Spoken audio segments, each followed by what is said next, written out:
Hello everybody, welcome back to my channel. I'm making a new video about selling items on eBay. I have some experience with that, and my roommate, she needed some help selling some things, like some video games, some consoles and stuff like that. So I just put a bunch of listings up. I want to share with you how well it's going, and the items that aren't selling, what can I do to make them sell? So eBay is a great platform to resell. I have some experience with selling just items I don't use around my house. I've sold video games. I sold like Pokemon cards on eBay before. eBay currently has about 185 million active buyers on there. Not as much as other platforms, but if you specialize in a niche, you can get your items sold. There's been a rise of just gaming in general, retro gaming, new gaming, and they're very easy to sell because one game weighs below 1 pound and you can ship it USPS first class shipping. And that's what I prefer. I like items that are under a pound. It's much better off somebody else putting use to your item than just collecting dust it like in the attic or something. And without further ado, let's get into this video. Voiceover. Here are all the items that I'm gonna be selling. I'm gonna show you guys the process. It can be overwhelming if you never did this before, but I'm gonna make this appear very smooth and very easy. So pay attention. And there's the cat right there. You guys love the cat. So you can see some prices on the games that you see in front of you. So I'm gonna present you guys a question now. It's the teacher in me. Where do you think I came up with those prices? I did market research. You gotta know what the buyers are willing to pay for it, and you give them a competitive offer.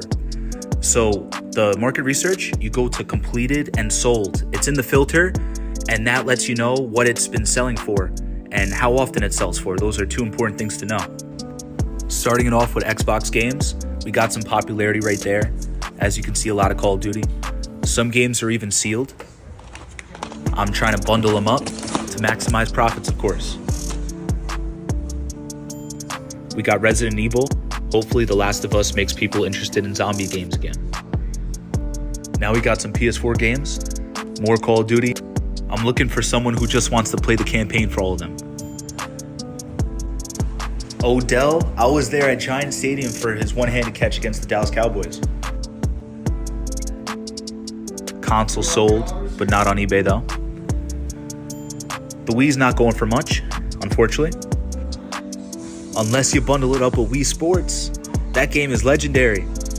Mario, I know this is selling. If you see that at a garage sale, pick it up. But make sure the disc is in the case.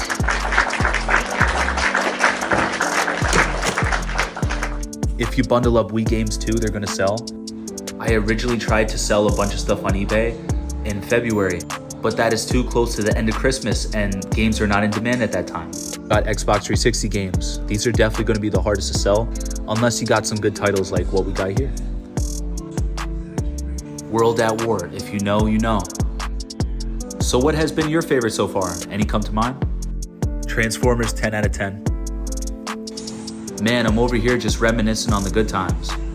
I'm right about to sell my Xbox. I don't play games anymore. All of the work so far took me about maybe 3 to 4 hours. But if you never did this before, I'm telling you, it's gonna take 1.5 to 2 days. So plan accordingly. So all these game cases did not have their discs in them. Look at all that money going away. And we didn't even get the Modern Warfare 2, how sad. Shout out to the intervention. Now the talk is gonna roll over back to business because you need your materials. So you're gonna need a scale to know how much the shipping costs are gonna be, very important. Don't skip out on this part, it's only 20 bucks online. Obviously you need tape, got some mailers, different sizes. And things you see over here are more specific to my card selling business. I got team bags, top loaders, card sleeves, more protection for shipping. I plan on selling cards for a long time in the future, so that's why I got some extra stuff. But here's the basics. I'm just missing probably bubble wrap. That's really all I could think of. And that's about it. You should pre-purchase your postage, so it's just a quick drop off at any UPS location, and try to bring multiple packages at once. Here are some offers. People send offers. If the offers are ridiculous, I don't take them serious. If they're trying to meet me in the middle, I'll lower my price a little bit, but I don't always meet them halfway. If they don't accept your offer, oh well, somebody else will pay the full price, hopefully. I do not accept returns. I just don't want to deal with that. I know that some sellers, they put the return cost back on the purchaser, but that's just extra work for me that I'd rather avoid, and I know the quality is good. In the rare instance that the item is damaged in delivery, I'll just take the L, assuming it's under $100 or so.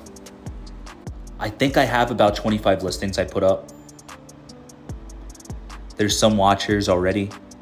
Not a lot of views, but it doesn't matter though, because I know those viewers are interested because they specifically keyword searched my listings. So I know they're interested. That's the total gross profit. It was $250. That doesn't mean I made $250. There's a big difference between gross and net. We are approaching the end of my video. And in the future, I'll be showing you guys how to sell other items besides video games. Wait 1 second. I almost forgot to address one of the most important parts is eBay selling fees and taxes. eBay selling fees is about 13% right now. Keep that in mind of your overall listing. And with taxes, if you make over $800, it just got reduced to $800 not too long ago. You make $800, you get a 1099 where you're expected to pay taxes on that. And a 1099 is pretty much you're a self-contractor, so you got to pay a higher amount of tax, but then you can get the Schedule C deductions. And you gotta, the biggest expense that you can claim on the Schedule C deductions is the cost of the purchase of the merchandise. Keep that in mind. Keep your receipts. And then when you first get started, you're gonna have 0 reviews. So why are people gonna buy from you? My strategy was I listed some things a little bit below what everybody else was putting it for in order to get purchases, and I'll get good customer response. And on eBay, the customers are really, really nice with their responses. If you do a good job, they'll give you good credit. And then after 6 months or so, you'll be good to go and things will start moving forward. And in the video I made $250 in gross profit. Gross, not net. Keep that in mind. Online retail arbitrage needs to be taken into consideration nowadays because of this pressing economy. It's getting tougher and tougher for an average American. And also e-commerce is on the rise. People are shopping more online. So let's learn how to sell stuff online. The COVID pandemic definitely increased that. And also like new analytic trends is making it easier to sell and identify profit margins. And as e-commerce rises, data and analytics is easier to read. Platforms are providing sellers with better resources on how to make better decisions. It must be taken advantage of. And you have flexibility in your decisions. You can price things however you want.